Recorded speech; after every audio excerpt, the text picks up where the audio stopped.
All right. Good afternoon and good morning to some of you. Welcome to the Leaders Mike podcast. This is your host, Carlos Charria. Today, I have a distinguished guest. I have Drew Walgren.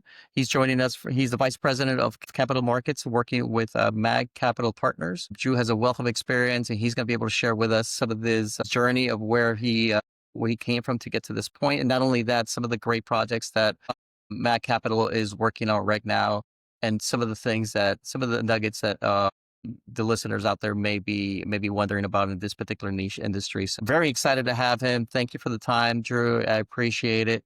And without further ado, if you don't mind telling us a little bit about a little bit about your journey, your background, experience, and then how you got to this point of being the VP for Mac Capital, what you guys are up to right now. Yeah. Hey, Carlos, thanks for having me on. I appreciate that. Yeah, my name's Drew Walgren. I'm over here running the capital markets side at MAG Capital Partners. We're a Dallas-based private equity real estate investment firm.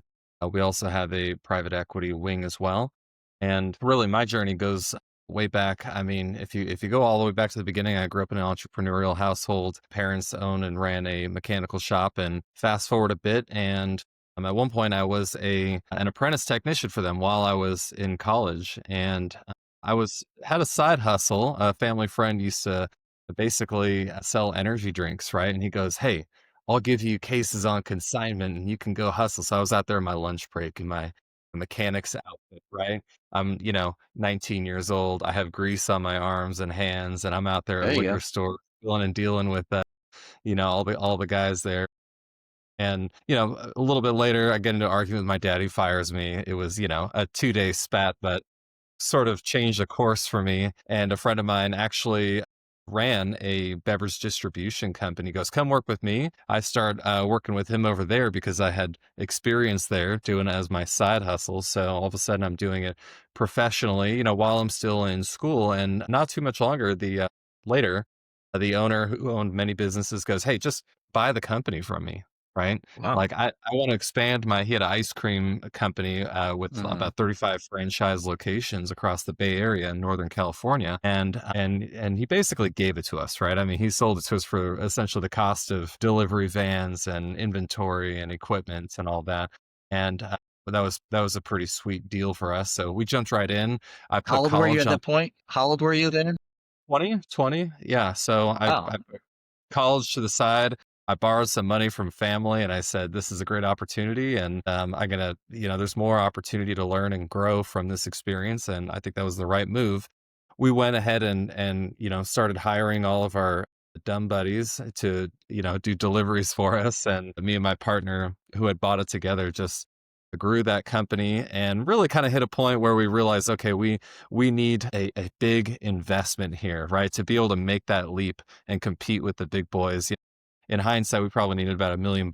And right as we were contemplating that, basically 2008 happened and, wiped out 40% of our customers and we couldn't sell the business at that point. So my partner goes off and I sort of run, fire sale the inventory while I'm going back to school to finish my degree. So anyway, that's just a little my entrepreneurial background. Nice. And I Love it. found myself, yeah, going into a little bit of the corporate world after that. I was running a vendor program, kind of a consultant role at Liberty Mutual Insurance. Totally unrelated there, but I excelled at that. In the meantime, I had been starting to really in 2011 had bought my first house and flipped it. I had more time than money, no wife, no kids, and that was the time to, always enjoyed the side hustle and working hard on my evenings and weekends. That was kind of my foray into real estate. I had no idea what I was doing, right? But that being said, I was very lucky to kind of get started doing that in the bottom of the market. So I had flipped several houses and done very well. Again, mostly luck because I was sort of the bottom of the market and then a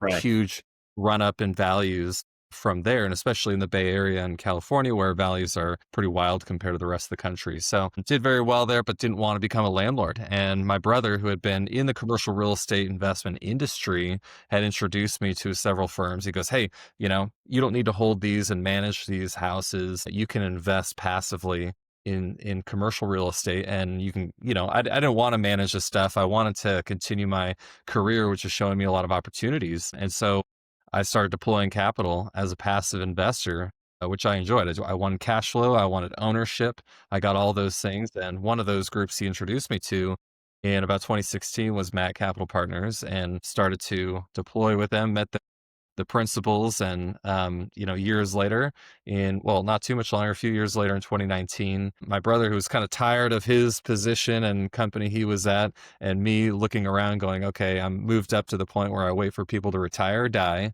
Yeah. said, okay, let's form our own shop. And we did for a very, very short stint. For one deal, we partnered up with Mad Capital Partners. We raised equity for an investment. And after that, they said, hey, we're very close with the principals. And they said, why don't you guys just come on board? This is great. But, if we can do this repetitively, programmatically, you really have to come on board and be in-house to do that on a consistent basis. So that was a really good move for us. And so since then, we've been really building out the uh, vertically integrated capital raising machine that we have at our firm, which is investing in industrial real estate primarily across the country and raising equity from private investors, structuring these private investments in these larger commercial properties ranging anywhere from $5 million to $50 million in purchase price. So you can imagine that equity slug is pretty large, and we'll offer smaller chunks of ownership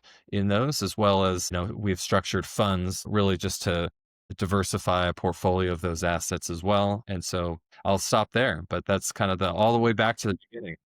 Oh, that's phenomenal, Drew. I've got a ton of different questions, but I'm going to try to hit you with some of the ones that I think our audience would appreciate. So, who is your target market in terms of getting some of these folks that want to invest? I mean, I agree with you. I personally own a couple of properties on my own. The worst part of it is like being the landlord, so to speak, waiting for that call. But things have been quiet the last few months, which is good. But how do you target the right person or the right investor, like in terms of like what type of individuals will kind of check the boxes for you who want to be involved in this type of investment? Yeah, great question. I mean, really, from the beginning, it was strictly high net worth individuals, which just means anyone that's even non accredited investors, basically someone who can write a check for $50,000 or more at a time for a single investment. Right? And so you got people really ranging from, your typical avatar is people from the age of, 40 to 70, right? People that are a little bit more seasoned in their careers, have investable capital. And so since then, we've certainly grown that and started to court and bring in more small family offices, even a couple of larger family offices, as well as institutional groups. But, when I was starting, I really was networking and getting out there in front of high net worth individuals. Right. We said, look, there's democratized equity. It's a powerful tool because you don't have a huge amount of reliance on a single person. However, you need a lot of checks if you're going to average a check size of 100,000, 150,000, right? If I'm raising $10 million, that's a lot of investors that I need to be able to reach, communicate a business plan and an investments, and convince that, hey, this is we're the right sponsor for this deal, and this is a great opportunity that you should join us in, right? And so there's something to that, right? A lot of to be able to communicate to a wide swath, a wide audience, you need to be really effective in your communication. But anyway, I'll come back to that. As far as your question goes, how do you reach those people? I mean, in the beginning, again, I came on board, my brother and I setting up our own shop, and I hadn't had experience raising capital before. And Right. I was, pretty creative at that time. I just started getting on Reddit forums. I started going to local real estate investor meetups, groups. I mean, I was reaching people on every online platform that I could, really just to communicate, here's who Right. we are and what we do. And you find the people that are interested, but the kind of people that fit our sort of investment are folks that like real estate and are looking for cash flow and are looking for something a little bit less speculative, because what we're doing is investing in single tenants, absolute triple net leased properties with a Wow. long term on those leases, typically 20 years, that has very low risk and is stabilized and cash flowing from day one. And so, there's a lot of folks that are, maybe younger and they have a higher risk appetite. I don't blame them. They're going to put money into crypto. They're going to put money into Yep. development deals, which are higher risk. They're going to put their money into something that's projecting a higher potential return that comes with a higher risk profile. And so a lot of our investors I've found are saying, hey, I have that allocation. I have that high risk allocation. I want more stabilized real estate investment where I can count on cash flow. I can still get the depreciation benefits. And with a long term hold, I feel confident that real estate will go up in value over the course of 5, 10 years. And typically we're targeting 5 to 6 year hold periods. But that's your typical investor there. And many of them are doctors, engineers, Hmm. CEOs, some business owners as well. And, another big one is folks have grown a business, too much time and money that was invested into that business until they sold it, right? And they had a big Right. capital event. And now they're looking to replace that income with cash flowing assets. Yeah, no, definitely. And then right now with the industry and how things are going with a lot of the baby boomers are obviously in the process of selling, retiring, and like they want to have their money in a safe place. Obviously, the stock market is one of these things that it's a yo-yo effect. So having your money invested in a place like this, I think makes a lot of sense. Diversifying your portfolio makes a lot of sense. Question: one of the things that we talked about in the past is also myself with other folks is on the what is the main difference between the commercial side of it versus the retail aspect of it? I've talked to some folks that have buildings, right? They've got X amount of doors and they're trying to get folks to invest in that. What do you say to the average person saying, look, should I go into, more of the residential versus this commercial? This is something a little bit different that I wasn't even aware that there was an opportunity. What's the main advantage to your particular area versus residential units and things of that nature? Yeah, I think just to make sure we're defining terms clearly, I mean, commercial real estate usually is sort of covering the vast swath of larger real estate, meaning anything over 4 units in multifamily, right? So if it's 100, apartment complex to retail real estate to medical office to industrial. So I know sometimes industrial real estate and commercial real estate kind of gets used interchangeably, but our focus is heavily on industrial real estate. So these are typically 4 walls and a roof. They're a box kind of building that's not very attractive oftentimes. It's, a little bit of office space in the front end, maybe 5% of the total square footage is office space. And behind that, it's large open floor planes. So our typical property has a manufacturing or food producing tenant. We're not super focused on third party logistics, big, monolith warehouses with distribution operations going on there. We like our American privately held manufacturing companies, and that's where we focus heavily on. Now, why invest in that space? Really, if you're comparing to residential real estate, number one is these typically have a triple net lease, and some people are familiar with that. That means that the expenses at the property fall on the tenant. Our gold standard is an absolute triple net lease, which means everything fence line to fence line is responsible of the tenant. So if you have a single tenant in there, they have a long-term commitment, 20 years. You don't have sort of apartment renters coming out and coming in and that day-to-day management. And then from an expense side, you're completely insulated. So that includes insurance, taxes, utilities, maintenance on the property. And in an absolute net lease, that includes the big CapEx items. So roof and Yeah. structure, HVAC, the landscaping, all of that falls on the tenant who's responsible for those expenses. Now, of course, the rent per square foot is going to sort of adjust based on whether there's a gross lease, absolute triple net lease, and every shade of gray in between.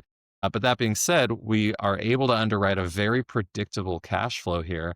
And so, for a lot of folks that have owned a single family home rental, for instance, right, that's where a lot of people get started. And I hear the story a Right. million times from investors. Hey, I bought one and then two properties, and the cash flow was amazing. It was great. And then 2 years later, I had a couple of repairs that wiped out the last 2 years of Yep. cash flow. And now I feel really stupid. I feel like I'm break even. I don't know if the value's gone up, but hopefully it has, but I don't really know. And especially if you're talking today, the value probably has not gone up, or maybe has even gone down depending on when you bought.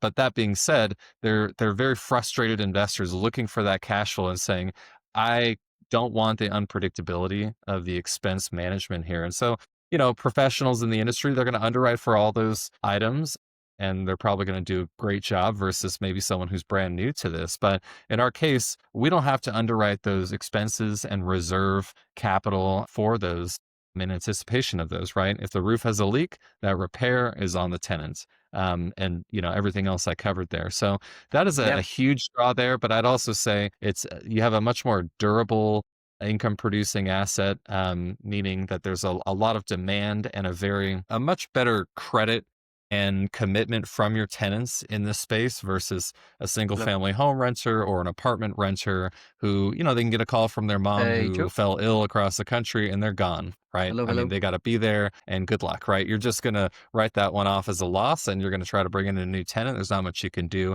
Here we have a long-term commitment with a corporate entity that generates, anywhere from, 50 million in EBITDA to, $1 billion, right? And so these are income producing corporations that have a huge commitment to these facilities. And these facilities, the ones that we want to buy are mission critical to their operation. So you want that. It's a partnership and a Yeah. commitment. And it's certainly, I enjoy that we don't have that potentially adversarial relationship that you get with some apartment or single family home renters where they could be a little emotional and you can a lot of people say, hey, I'm not cut out to be a landlord because I don't want, too much, right? They give me their sob story and I give them a break on rent, and now it's Yeah. really not a great business for me because I'm giving things away. We've just for our listeners, I was actually going through your website. Really good example would be the Kodak acquisition, the Kodak building that you guys did earlier this year. I think I saw in the press release, and then there's another facility in New York as well. Again, that'll give our listeners an idea of what you're talking about in terms of the properties and things of that nature in the industrial space. So excellent. Having said that, Drew, let's move on to just opportunities. What are some of the things that in terms of growth, I think we alluded to it a little bit earlier today, as your team is going out and trying to figure out what the next great investment is, that's one side of it. But then again, raising the funds, getting the investors, like what opportunities what are the biggest challenges facing you and your company right now in terms of growth? Yeah, I think there's a ton of opportunity right now, and I think really the last 2 years or so in this high interest rate environment has really been an amazing opportunity, right? So it's not just today, but it's been in this period of time, and we keep talking internally that we're going to look back in a few years and say we should have bought more. This is a great time to buy because we've been able to get higher cap rates. I mean, if you're familiar or not familiar with commercial real estate pricing, essentially a higher cap rate is inverse with pricing, right? So that means better or softer pricing on the real estate, meaning we're able to get a higher income per dollar invested in these properties today than we have in past years. I mean, that actually, there's some graphics and charts that show in the last 10 years, we're at the highest cap rates in net leased real estate than we've been in about 10 years. And all that's been driven by interest rates moving up, right? And net lease properties are pretty sensitive to interest rates, right? These are typically not value add kind of investments here. These are stabilized, they're cash flowing. You don't have a lot of opportunity to raise rents just depending on the property. So the cash flow and the underwriting needs to check out and work from day one. And so that being said, the cap rate and the pricing will adjust pretty simultaneously with the Hmm. interest rates because that cost of borrowing is going to have a huge effect on that day one cash flow. So that being said, we've been able to maintain that day one cash flow and get better cap rates. However, if interest rates get cut and all everyone's eight balls sort of pointing to that at this point, who knows? But if those interest rates cut back, we have a huge opportunity in the next year or two or more, just depending on where rates go, to be able to capitalize on that via a refinance, meaning, hey, we can reduce our debt service and increase total cash flow, or we can sell these assets at a much better price because you're going to see a buyer Right. looking at these assets going, hey, I can buy this at this price because my cost of borrowing is so cheap that I'm still cash flowing where I want to be. So it's a fantastic time to buy. And usually what you see is a movement in cap rates that's related to risk. And when we're looking at industrial real estate, there's a huge amount of tailwinds. There's onshoring, a continuous sort of build out in logistics and supply chain to support e-commerce, which is growing still Right. gradually every year. And that being said, there's a lot there. And of course, the tariff environment is built to promote more investment in U.S. manufacturing and promote more onshoring of those manufacturing operations by our US companies or even foreign companies. But that being said, we're getting a higher cap rate, better pricing on an asset that has a lot of tailwinds and a strong foundation and still able to generate a day one cash flow that's really strong. So usually we're in kind of 7 to 9% Cool. on cash from day one. And of course, seeing rental growth and debt pay down over time that gets us into the high teens average annualized returns, generally speaking. So that being said, it's a really cool time to buy. Yeah. because of that. And I don't know how much longer they'll last, right? We might see a big rate cut later this month. I don't know, but hopefully that answers the question. Yeah, definitely. And with all these great opportunities, I'm sure you do just like a lot of business. You try to go and leverage and talk to your current, investors and see if they have, if they want to invest in this new next opportunity, which is great. But then what about like how, in terms of growth? Like, do you want? I'm sure you want to grow that investor pool, right? Like the more folks are able to come in, it opens up much more the possibilities. How are you reaching those folks again? Like you mentioned that when it was you and your brother, you guys were doing trade shows and you had Facebook groups and all this stuff. Like nowadays, like in this, how do you reach that person or that investor that's looking to do this particular, and then you got to sell them on them. You got to talk to them and explain to them what this opportunity really is all about. How do you reach those folks? Yeah, that's where the challenge is. And sorry, I didn't answer that part of your earlier question. What are the challenges today? And it's capital raising. And by the way, that's across the industry. I go to conferences and I'll meet peers in the business that I've known for many years now. And they'll say, "How's it going out there? Is it slow for you on the raising side?" And I go, "Absolutely." They're like, almost relieved, like, "Whew, I'm so glad it's not just me." And I Right. said, "Yeah, I'm always telling these guys, look, I've talked to a dozen people here in this room and everyone's experiencing the same thing. So it's not zero, but it's certainly slower. And there's something driving it there, right? There's been some challenges in the commercial real estate market, and office continues to struggle. Multifamily is having a really tough moment right now, right? There's been a ton of multifamily bought at and really at generally higher leverage, but also variable rate loans, short-term loans, and all of that has suffered from a prolonged high interest rate environment. So they're all coming up to these loan due dates or variable rates that have just put them underwater. And they're going, "Oh my gosh, we need more money. Yeah. We can't distribute cash flow." I mean, some folks have even turned the keys into the banks and just walked away, right? I mean, that's a lot of pain for your average high net worth investor who's invested in quite a bit of that. And from my experience in real estate, your passive investor is much more heavily allocated towards multifamily than anything else, right? It's an understandable asset class. Everyone's lived there at one point in time or has known someone who has. They're typically not more heavily in industrial, for instance, than multifamily. So it's tough because they're getting some heartburn and some real pain in this asset class that they're much heavier allocated into, and trying to show them the light and say, "Hey, Yeah. there's strength and stability here, and assets that we bought in 2021, 2022, and some of these periods of time that were kind of frothy, we're sitting pretty because the interest rates that we have are long-term, the loans are long-term fixed interest rate loans. So we've been continuing to cash flow distribute, and those investors who are in are going, I wish I had done more with you guys than in multifamily." And again, not a knock against multifamily. It's a great asset class, but the type of financing that's predominantly used put a lot of people in a tough position. Everyone says we should have seen it coming in 2021. I mean, that's easy to say looking back, because that was the fastest rate hike cycle we've ever seen. Yeah. That being said, so there's some pain. There's some folks who go, "Screw this. I want to go back into the stock market, or I'm just not going to put any more into real estate for a while until I feel comfortable." And by the way, at that point, it might be too late to miss out a great buying opportunity. Right.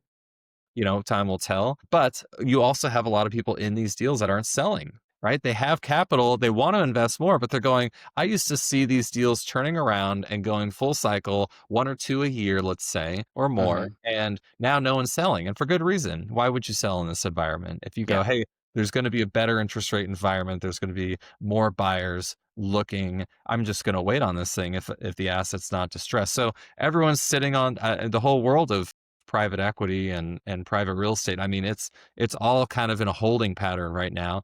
And I mean, the right thing to do for a private asset manager like us or anyone else is to just keep your nose down, continue to manage those properties and continue to drive value where you can, and not worry about what the timing of the sale is, because, it doesn't serve anyone to force a sale in this environment unless you're really distressed. And hopefully you're not. But Yeah. if you are, then you don't really have another choice. So yeah, all that is sort of Yeah. giving a headwind to the capital raising environments. I saw a more institutional capital raising report recently showed institutional allocation is down by 40% in about 12 weeks, right? So it's down heavily, it's slower. and really you just have to continue to communicate with your investors, be out there. I know the temptation is always to pull back heavily on marketing spend. Usually that's the time you want to increase, but it's tough if people are going, hey, we're not as transactionally active. And sure, we can still support our team, but more transactions results in more fees for an asset manager. And so they can typically use some of that additional capital to continue to put into marketing, Yeah.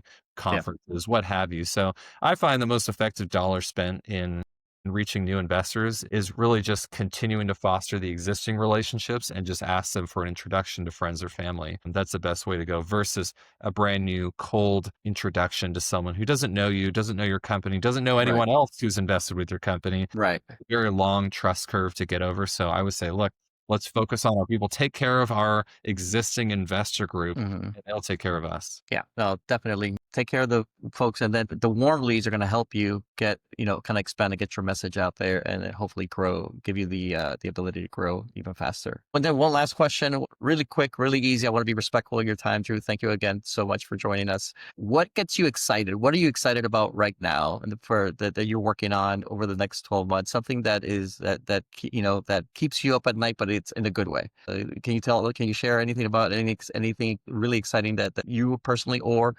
potentially working with the company where you guys are working on right now? Yeah, absolutely. I mean, just from a high level, I mean, what I talked about, right? Hey, we're in a lot of assets for great pricing. If rates come down, we're going to refi the entire portfolio and see, maybe some institutional loan and everything goes up in cash on cash. And we'll be excited. Our investors will be excited. Everyone will be celebrating and saying, hey, we stuck it through and now we're here and everything is rocking and rolling. But the other thing we're excited about is probably next year we're talking about this, and this isn't a formal announcement or anything, but I'm excited about the idea of launching an evergreen fund to our investors and say, look, we've typically bought properties and put a new lease with a good tenant on there from the beginning. I didn't even really get into our strategy too much here, but they're 20-year leases, as I mentioned, and we're typically selling in 5, 6 years to sell an asset with a lot of lease term. What if we could hold these for the entire 20 years? Right? What if we did that, right? And rent is going up programmatically. It's baked into the lease. Every single year, rent is continuing to go up. We could get very favorable long-term debt, 10-year interest-only debt on these things, which typically we haven't because we said, hey, investors want to be out in 5 years, right? So an evergreen fund would allow us to buy these, continue to hold, continue to deploy capital, grow that, be able to manage redemptions and give investors that liquidity they want, that option where they Yeah. say, I love this, but I don't know if I want to commit to 5 or 6 years. Oftentimes people, I'll tell you, when they have good cash flow that's performing, they say, look, at year 5 or 6, we sell the asset and give their money back. And they say, man, No, I wish we let, held it. Yeah, yeah, let it ride. But those are the same people in the beginning who go, I don't know if I want to hold for that long. So I think honestly, giving people the optionality to redeem their capital out of an investment in, let's say they have a 1, 2 year lockup period gives people a huge amount of comfort. But then once they're in it and they see the cash flow going, they're going to say, you know what? I'm just going to leave it. Why would I take money out of that investment that's really kicking cash out? And we could actually increase that cash on cash by quite a bit with that longer term debt. So anyway, that's what I'm really excited about. And the wealth advisory channel, the RIAs out there, they love this kind of product. So I think that channel would respond great for that because frankly, they're managing clients who just don't have a huge amount of appetite for illiquid assets. So anyway, that's something we're working on, but continuing the same strategy that we have, just in a structure that I think will be really appealing to a lot of people. No, that's really exciting. I've loved this conversation, Drew, because I've learned something new. I've actually some thoughts and ideas are kind of coming my way. Working with Amazon for 10 years plus, I know a number of folks that capital to be able to invest, and they want to do it in a secure fashion. Folks that I think kind of within your target group. And then, if you don't mind, we could probably set up a follow-up call, just kind of talk a little bit about some of the things that I'm thinking about in terms of maybe leveraging AI to try to help get that target audience that you're looking for investors and things of that nature. So maybe we could chat offline about that.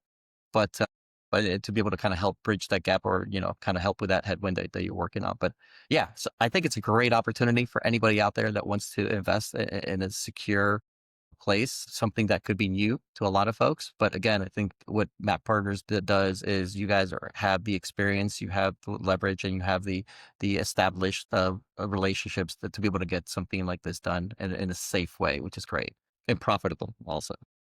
Absolutely. Excellent. All right, great. Thank you so much, Drew. I appreciate your time. Like I said, I'll follow up with you. And once again, thank you so much. And then for those of you, once again, who want to just follow up, the website is magcp.com. Is there anything else? Do you have a handle, anything else that you want to promote, that you want to share with the team? Yeah, the website's great, but if you want to reach out to me directly, my email is drew@magcp.com, and you can reach out to me directly if you'd like to learn more. Excellent. Good to hear. Thank you so much, Drew. Have a great day. Appreciate it. Thanks, Carlos. Bye-bye.